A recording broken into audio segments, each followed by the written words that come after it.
Start. Hi everyone, this is me and Thompson. I'm Bingwei Yan.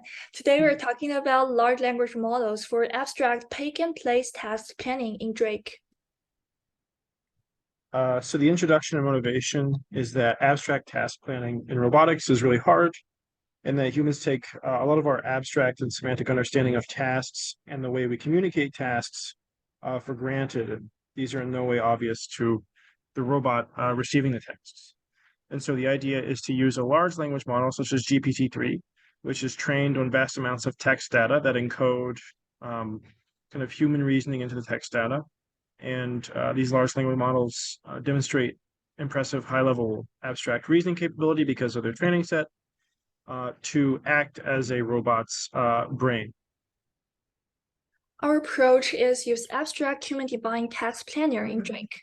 We prompt the large language model with environment context and the goal, and we don't do any other prompt engineering, which is kind of surprising.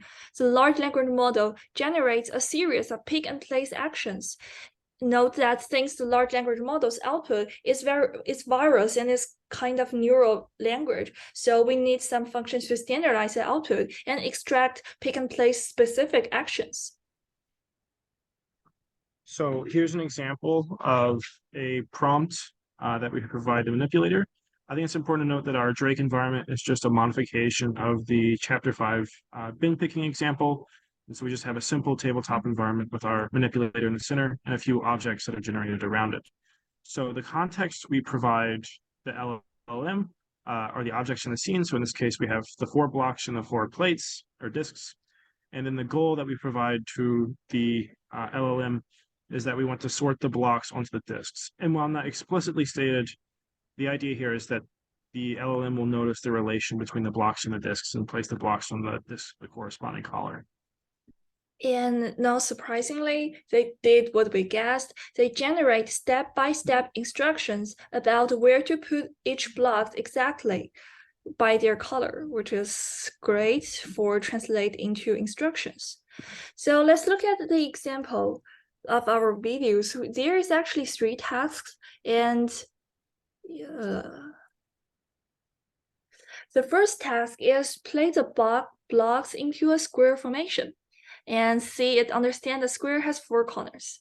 The second task is to sort the blocks onto the disks, and which we have already illustrated before. It is sorted by color.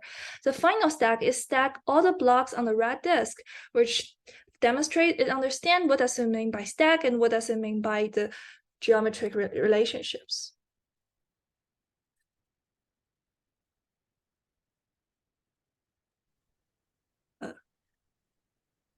So the most important takeaways from this project are that with a simple helper function, LLMs are capable of kind of directly producing this series of pick and place locations for your planner. And so this is surprisingly without prompt engineering, so you can kind of just use a large language model out of the box for this. And so you can kind of treat this as a trajectory providing black box because you can compute the trajectories on each of the provided pick and place locations. And so each time your planner then completes one of those trajectories, we can then reprompt the LLM for a new task. And because we're only operating with trajectories here, in Drake and the rest is handled by the LLM, this enables more complex tasks because they're often parameterized just in the trajectory. And so what's really cool about this is this enables real-time human-robot interaction via natural language with the course textbook's chapter 5 bin picking demo by just replacing the antipodal grasps with our LLM function, which is really cool. Okay, thank you, everyone. If you want to hear more, please look at our paper, and thank you.